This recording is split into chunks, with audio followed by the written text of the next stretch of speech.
DJ नचाऊं। परगे चक्कर साहू टूरा के, परगे चक्कर साहू टूरा के साथ ल तोर बुतवाहू। आबे आबे रानी मोर गाँव माओ तोला कभी डीजे नचाऊं। आबे आबे रानी मोर गाँव माओ तोला ओम डीजे नचाऊं।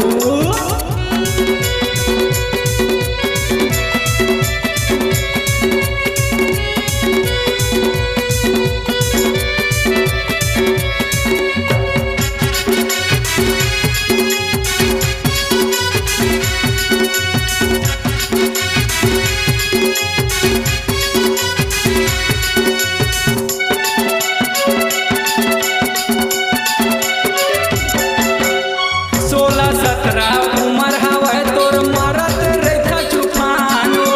चोरी चोरी मोर दिल्ला चुरा के ले डारे मोर परानो।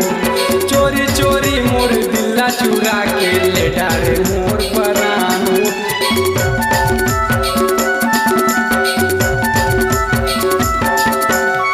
16-17 उमर हवा तोर मारत रेखा चुफानो। चोरी चोरी मोर दिल्ला चुरा के ले डारे मोर परानो। चोरी चोरी मोर दिल्ला चुरा के ले डारे मोर परानो। मिलबे अकेला मतोला वो समझी, मिलबे अकेला मतोला वो समझी धर के मैं हलाऊं। आबे आबे रानी मोर गाँव माओ तोला सौरिया डीजे नचाऊं।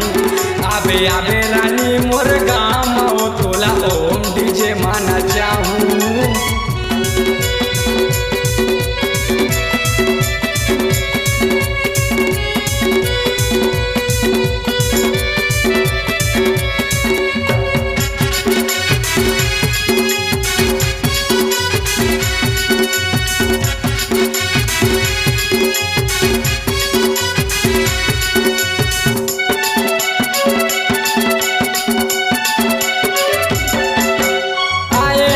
मोर भैया के शादी में अपने अपन मुचमुचात करके इशारा में मोला वो समधिन छत के ऊपर में बलात। करके इशारा में मोला वो समधिन छत के ऊपर में बलात।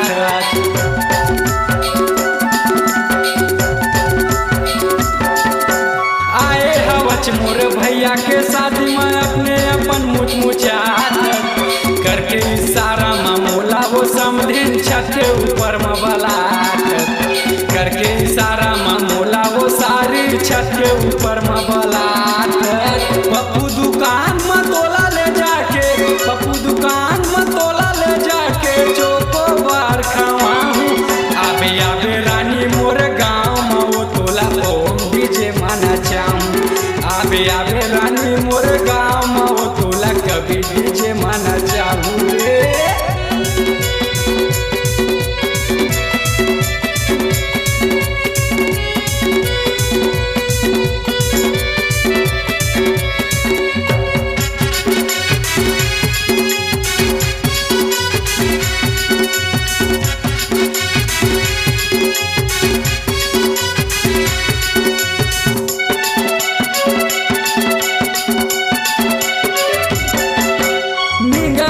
मोर गाँव है रानी कुंडा हवा वो थाना।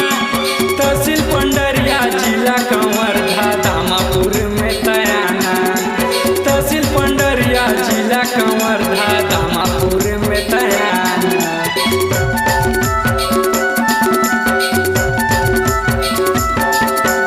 निगापुर मोर गाँव है रानी कुंडा हवा वो थाना। तहसील पंडरिया जिला कंवरधा दामापुर में तयाना। तहसील पंडरिया जिला कंवरधा दामापुर में तयाना। छत्तीसगढ़ी में गाना गाता हो, छत्तीसगढ़ी में गाना गाता हो नाम है अजय साहू। आबे आबे रानी मोर गाँव माओ तोर मजाला मैं बताऊं। आबे आबे रानी मोर गाँव माओ तोला सौरिया डीजे नचाऊं। परबे चक्कर साहू टूरा के, परबे चक्कर